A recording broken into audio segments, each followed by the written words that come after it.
120萬上車中山東區新區物業，你冇聽錯，講緊嘅就係呢個東區媲美第4代住宅嘅樓盤，可以接受到佢喺10字路跑唔怕嘈嘅，咁就簡直係性價比嘅首選啦。嗱，先睇下呢個123平方嘅新規3+1嘅單位啊。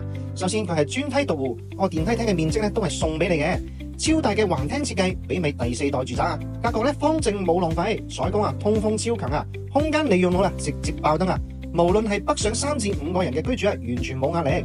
屋苑啊，位於中山東區最黃金嘅地段，商圈、超級市場步行即可以到達啦。對面咧就係好多人知道嘅曼谷 VV Park 啊，買餸、娛樂、購物啊，完全唔使愁。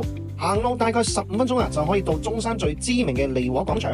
喺嗰度啊，有跨境巴士返香港，北上生活啦，超級便利啊。而項目嘅缺點啊，我認為咧都係得一個嘅啫。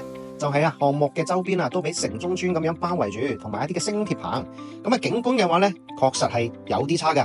不過呢120萬人仔啊，呢個總價可以買到東區嘅新區物業，樓下仲乜都有嘅。如果唔介意呢個景觀嘅硬傷嘅朋友，即刻可以睇下㗎。如果有興趣嘅朋友，即刻私信我哋，我發啲詳細嘅資料俾你睇下啦。